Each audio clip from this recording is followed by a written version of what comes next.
The Apocalypse of St. John by Rudolf Steiner. This is Lecture 8, Nuremberg, 25th of June, 1908. We have repeatedly said that our 7 cultural ages will end with the war of all against all. Now this war must really be pictured quite differently from the way we have been accustomed to think of wars. We must bear in mind the foundation, the real cause of this war. Its foundation or cause is the increase of egoism, of self-seeking and selfishness on the part of man. And we have now progressed so far in our considerations that we have seen what a sharp two-edged sword this ego of man is. Those who do not fully realize that this ego is a two-edged sword will scarcely be able to grasp the entire meaning of the evolution of mankind and the world.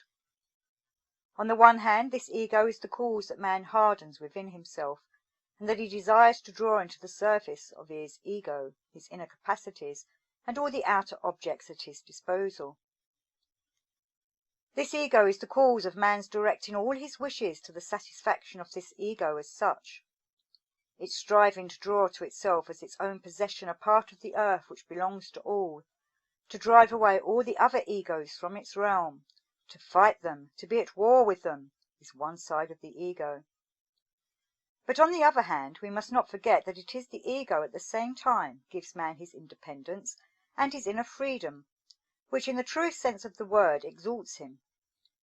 His dignity is founded in this ego. It is the basis of the divine in man. This conception of the ego presents difficulties to many people. It has become clear to us that this ego of man has developed from a group soul nature, from a kind of all-inclusive, universal ego, out of which it has been differentiated.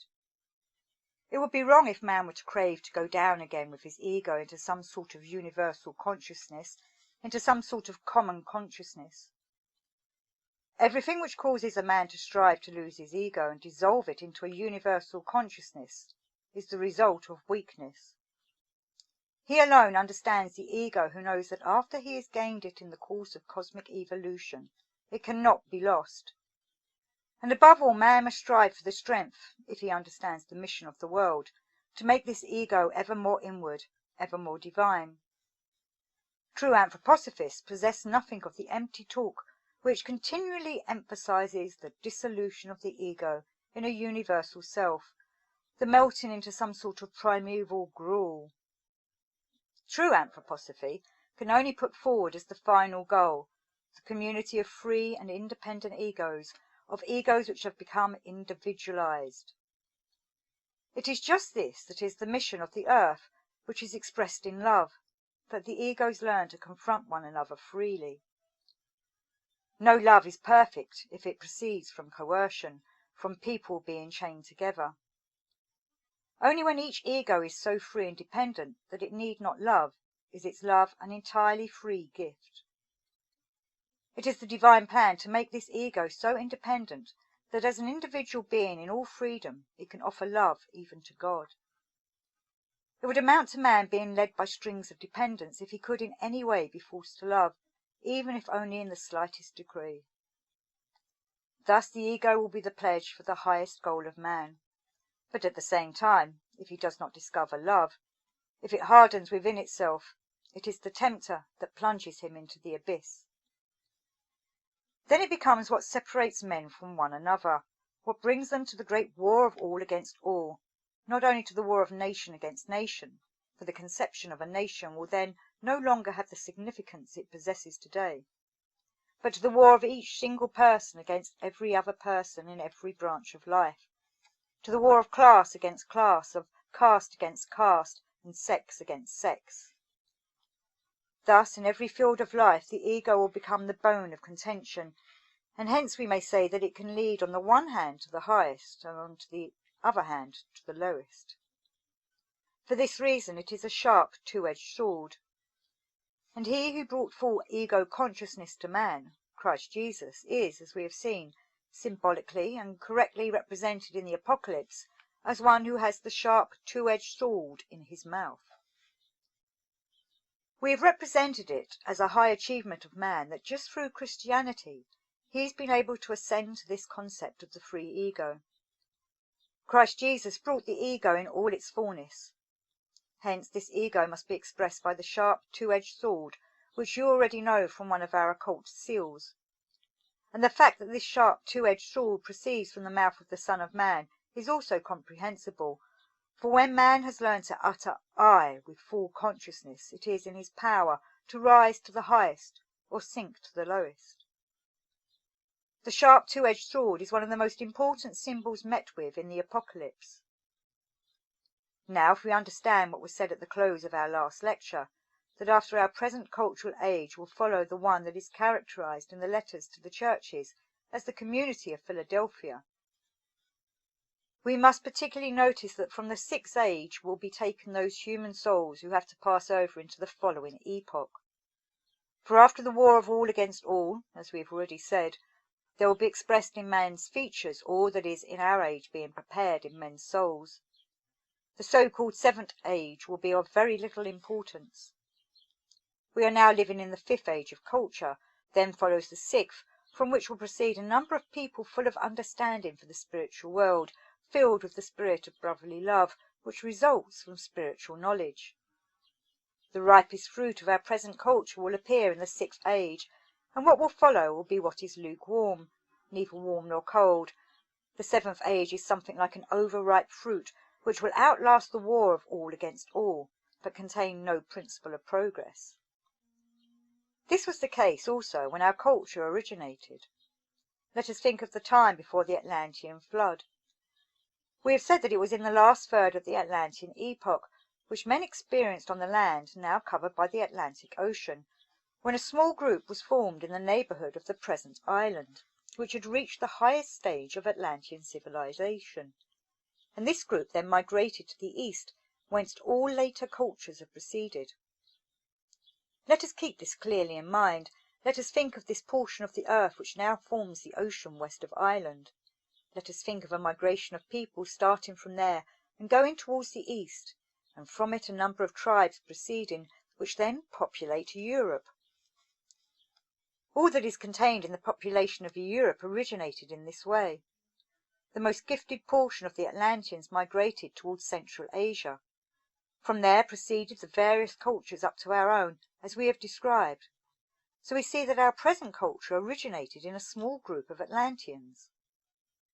Atlantis, however, had 7 consecutive stages, just as our own epoch has 7 stages, which we know as the ancient Indian, ancient Persian, Assyrian, Babylonian, Chaldean, Egyptian, Jewish, the Greco-Latin, our own, and 2 further ones.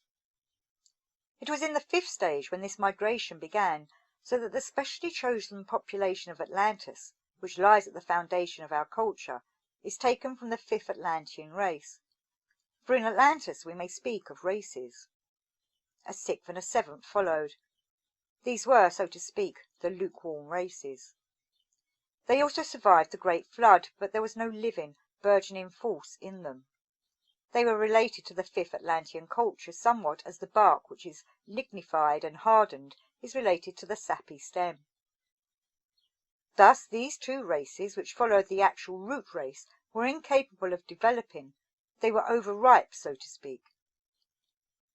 You may still see stragglers of these old overripe races today, especially in the Chinese people. This Chinese people is characterized by the fact that it did not identify itself with what was manifested in the 5th race, the root race. It was when the etheric body entered into the physical body that man received the first germs which enabled him to say, I. They missed the opportunity of that period, they did, however, thereby developed the high civilization, which is known today, but which is not capable of development. The 5th Atlantean race sent out the bearers of culture who created new civilizations capable of growing and becoming ever more perfect. Indeed, everything has been growing, from the ancient Indian culture to our own. The 6th and 7th races of Atlantis allowed themselves to become hardened, and therefore became stationary. As we have said, the Chinese civilization is a remnant of that. The old Chinese possessed a wonderful Atlantean heritage, but they could not progress beyond this zenith. Nothing remains uninfluenced from outside. You may examine ancient Chinese literature. It has been influenced from every direction, but its fundamental tendency bears the Atlantean character.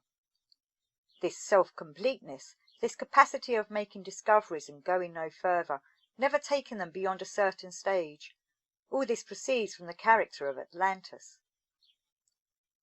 Just as it happened at that time with the fifth race, that it provided men who were capable of development, and with the sixth and seventh, that they experienced a descent, so will it also be in our epoch. We are now looking with great longing towards the sixth cultural age, to what must be described as developing out of the spiritual marriage between West and East. The sixth cultural age will be the foundation for the new cultures which will arise after the great war of all against all, just as our cultures arose after the Atlantean epoch. On the other hand, the seventh age of culture will be characterized by the lukewarm.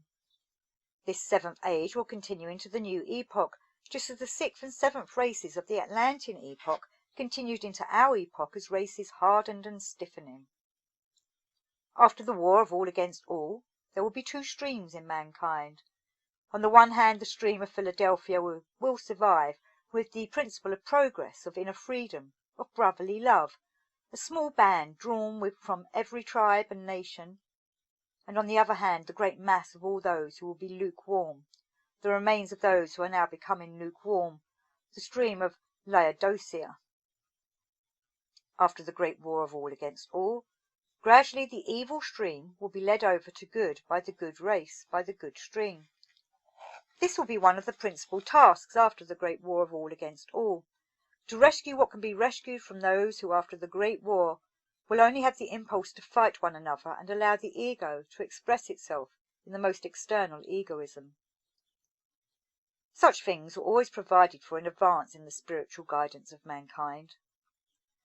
Do not consider it unduly severe in the plan of creation as something which should be disputed, that mankind will be divided into those who will stand on the right and those who will stand on the left.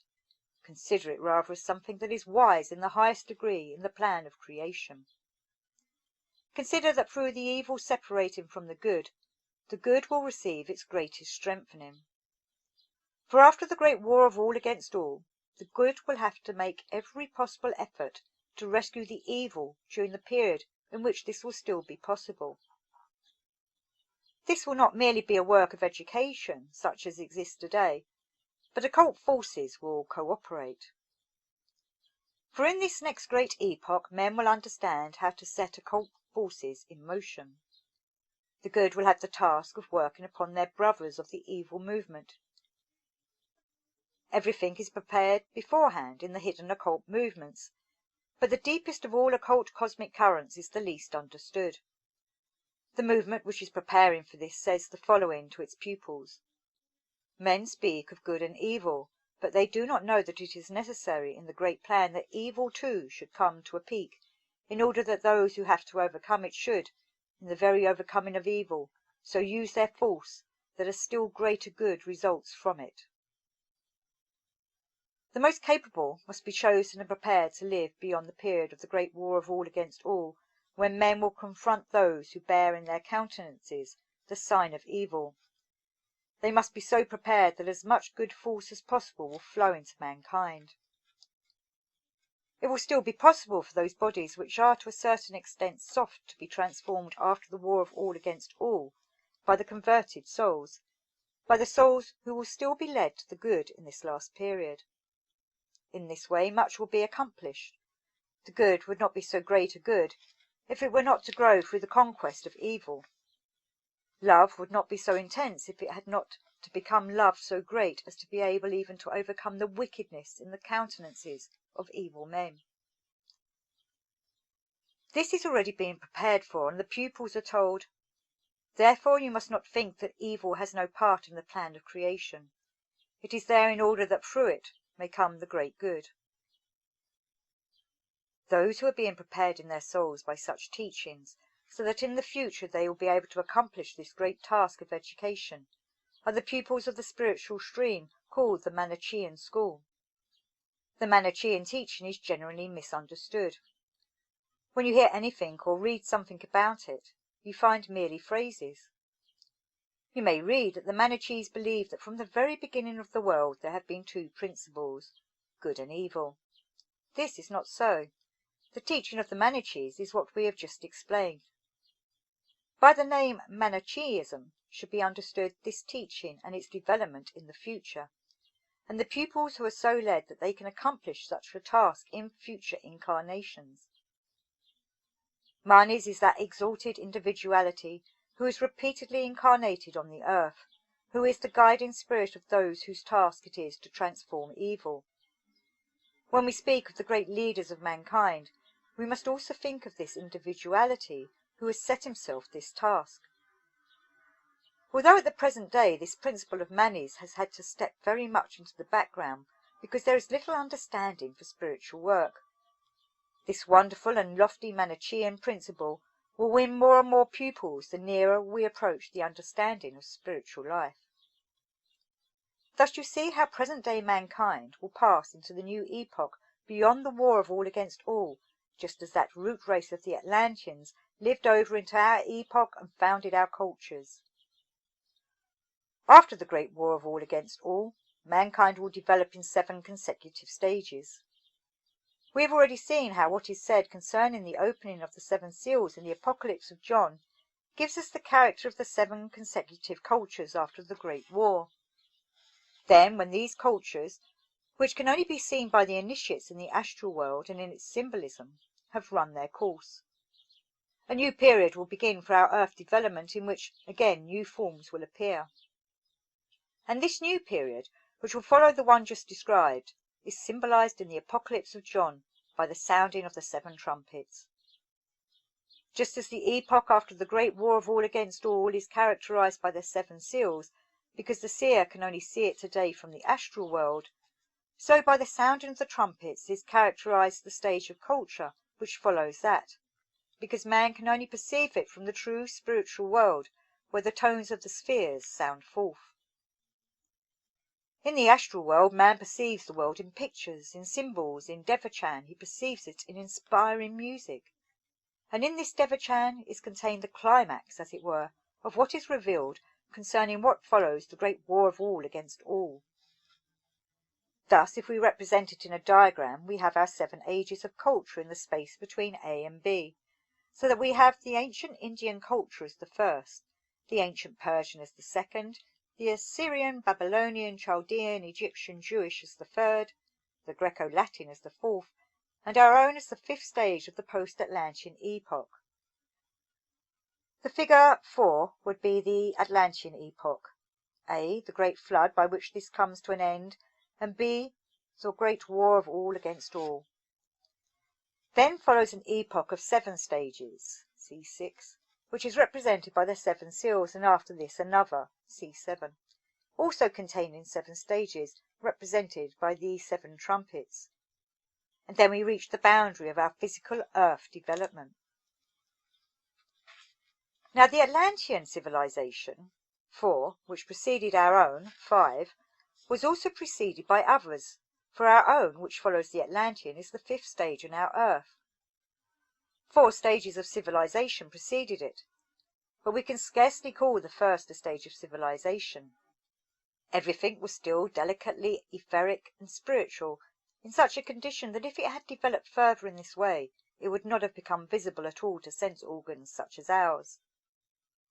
The first stage developed when the sun was still bound up with our earth. There were then quite different conditions.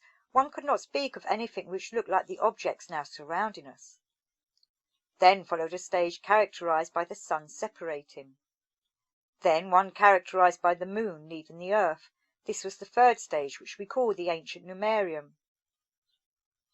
At this point, present man appeared on our earth in his very first form, concerning which I pointed out that there were such grotesque bodily forms that it would shock you if you were to hear them described. After the Lumerian followed the Atlantean, and finally our own. So you see that we have on our earth 7 evolutionary epochs, 7 epochs of development. The first 2 were absolutely unlike our epoch. The 3rd partly ran its course in a region lying between the present Africa, Asia, and Australia, in ancient Numeria. In the very last Lemurian race there was again a small band of the most advanced. These were able to emigrate, and from them developed the 7 races of the Atlanteans. The 5th of the Atlantean races founded our cultures, of which the 6th will found the future civilization after the great war of all against all. And the very last of those cultures will have to be found the one which is indicated by the 7 trumpets. After that, what will happen? Our Earth will then have reached the goal of its physical evolution. All the objects and all the beings upon it will then have been transformed. For if we had to say that already in the 6th epoch men will show good and evil in their faces, we should have to say all the more of the 7th that the form of man and the forms of all the other beings will be an expression of good and evil to a much higher degree than in the 6th epoch. All matter will bear the stamp of the spirit. There will be absolutely nothing in the 7th epoch that can be hidden in any way. Even those belonging to the 6th epoch will be unable to hide anything from him who has the necessary vision. An evil man will express his evil. A good man will express the good that is within him. But in the 7th epoch it will be quite impossible even by speech to hide what is in the soul. Thought will no longer remain dumb so that it can be hidden, for when the soul thinks, its thought will ring forth outwardly. It will then be just as thought is to the initiate today. To him thought now rings out in Devachan, but this Devachan will have descended into the physical world, just as the astral world will have descended into the physical world in the 6th epoch. Even now the 6th epoch can be found in the astral world and the 7th in the heavenly world. The 6th epoch is the descended astral world, that is to say the images, the expressions, the manifestations of it. The 7th epoch will be the descended heavenly world, the expression of it. And then the earth will have reached the goal of its physical evolution. The earth, together with all its beings, will then change into an astral heavenly body. Physical substance as such will disappear. The part which until then will have been able to spiritualize itself will pass over into the spirit, into astral substance. Imagine all the beings of the earth who up to that time will have been able to express what is good, noble, intellectual and beautiful in their external material form, who will bear an impression of Christ Jesus in their countenances, who in their words will show an expression of Christ Jesus, who will ring out as resounding thoughts. All these will have the power to dissolve what they have within them as physical matter, as warm water dissolves salt. Everything physical will pass over into an astral cosmic globe. But those who up to that time have not progressed so far as to be a material and corporal expression of what is noble, beautiful, intellectual and good, will not have the power to dissolve matter. For them matter will remain. They will become hardened in matter. They will retain material form.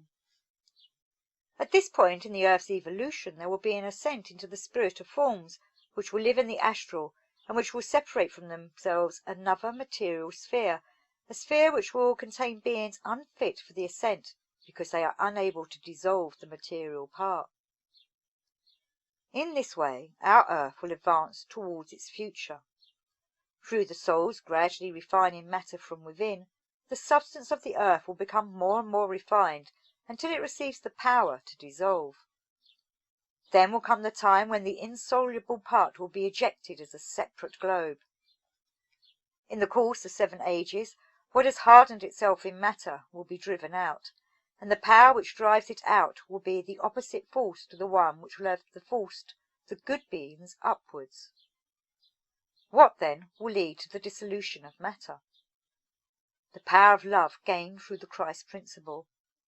Beings become capable of dissolving matter through taking love into their souls. The more the soul is warmed by love, the more powerfully will it be able to work on matter. It will spiritualize, astralize the whole earth and transform it into an astral globe. But just as love dissolves matter, as warm water dissolves salt, so will the opposite of love press down, again throughout 7 stages, everything which has not become capable of fulfilling the earth mission. The contrary of divine love is called divine wrath. That is the technical expression for it. Just as in the course of the fourth age of culture, this love was imprinted in mankind, just as it will become warmer and warmer through the last stages in our epoch, the sixth and seventh, so on the other hand, there is growing what hardens matter around itself, divine wrath. This effect of the divine wrath, this expulsion of matter, is indicated in the Apocalypse of John by the outpouring of the 7 vials of divine wrath. Imagine what the whole condition will be. The substance of the earth will become finer and finer, the substantial part of man will also become more and more spiritual, and the coarsest parts will only be visible in the finer part, like the skins or shells sloughed off, for example, by reptiles or snails. These harder parts will thus become more and more attached to the substance which is growing finer. In the last epoch, the epoch of the sounding of the trumpets, you would with spiritual vision see how men consist of delicate, spiritualized bodies, and how those who have hardened the material principle in themselves have preserved in themselves what today are the most important constituents of matter, and how this will fall as husks into the material globe which will be left after the epoch indicated by the sounding of the trumpets. This is prophetically described in the Apocalypse of John, and it is important to develop a feeling in our souls about this knowledge of what is coming, so that it may fire our will. For what will man have made of himself when the 6th and 7th epochs are over? What will he have made of his body? If we observe the human body today, we find that it is not yet the expression of what the soul experiences within. Man's outer body will thus become an expression of the good by his receiving the highest message. The highest teaching there is on this earth, and this highest teaching is the message of Christ Jesus on the earth. The highest that can be given to us is the message of Christ Jesus. We must take it up thoroughly, not merely with our understanding. We must take it into our innermost being, just as one takes nourishment into the physical body. And as man develops further, he will take up the joyful message into his inner being more and more. It is just this reception of the message of love which he will have to regard as the result of the earth's mission. The power of love, the whole power of love, is contained in the Gospels, in the book, and the seer can say nothing else than, "In the spirit, I see a time before me when what is in the Gospel will no longer be outside in a book, but when it will be devoured by man himself." Our earth evolution depends upon 2 things. Our earth was preceded by what we call the cosmos of wisdom, and that was preceded by what we call the cosmos of strength, of power. Certainly the word does not convey much, but we must use it because it has become customary. Wisdom and strength have been received as a heritage from previous stages of evolution, from the ancient moon and the ancient sun. We shall see that during our earth evolution this is also expressed by our naming the first half after the representative of the sun forces, Mars, for we only need note at this point that within our earth evolution we have in Mars what implanted iron in the earth. In Mars we see the bringer of strength. And in what rules the second half of the earth evolution, we have the representative of the ancient moon evolution, Mercury, which embodies in the earth the heritage received from the moon, namely wisdom. Thus earth evolution consists of 2 parts, Mars and Mercury. It has received as a heritage 2 mighty forces. What it has inherited from the cosmos of strength is expressed in Mars, and what it has inherited from the cosmos of wisdom is expressed in Mercury. The mission of the earth itself is to add love to these. Love is to be gloriously manifested as the result of earth evolution. This is a very profound thought expressed by the writer of the Apocalypse. It is the profound thought linked to the whole of the earth evolution. Let us once more go back to the first portion of the Atlantean epoch, to the time of which we said that the air was still saturated with water. Man was still organized for a water existence. Only in the middle of Atlantis had he progressed so far that he forsook the water and trod upon solid ground. Up to the middle of the earth's evolution, we must regard water as the vehicle of man's evolution. It is only comparatively late that the solid earth became the field of his evolution. It is only half the truth if we speak of the whole of Atlantis as consisting of dry land. In many respects it was not covered, let us say, by the ocean, but by something between air and water, air saturated with water. And this water air was the element in which man lived. Only later did he become capable of living in clear air and standing on solid ground. That was, comparatively speaking, not long ago, so that if we survey the earth's evolution, we may say, expressing it symbolically, on the one hand we have earth and on the other water. That is the earlier period. From the water rises one of the forces up to the first half of evolution, and from the earth rises the other force. Up to the middle of the fourth period we speak of the Mars forces, of the forces given by water, so to speak, and we speak of the Mercury forces in the later time, when the solid earth gives the supporting forces. This fits quite accurately into the conception that man is supported in his entire earth mission by two pillars, the two pillars you saw symbolically represented in the Congress Hall in Munich. They represent two parts of the earth's mission, the two heritages man has received from earlier periods. And above them is symbolized what is to be attained through the earth itself, namely love, which is there gloriously revealing itself, which is supported by these heritages. Thus the writer of the Apocalypse really describes it just as it presents itself to one who ascends into spiritual realms. Therefore, when we observe what lies beyond the earth, and what confronts us when earthly substance dissolves into the spiritual, this is symbolically indicated by what we see in the fourth occult seal picture. Of course it has to appear reversed, because it represents what belongs to the future. We see the two forces which the earth has received as heritage from the cosmos of wisdom and the cosmos of strength, and we see all that appears as the fulfillment of the earth's mission, as the force of love which man develops. The whole appears to us as the personification of the man of the future. The man of the future here confronts us symbolically, supported by these forces, permeated by this power. The message of love, the book before him, is a book which not only influences from without, but which he has to devour. Here we behold before us the mighty picture which appears at this stage.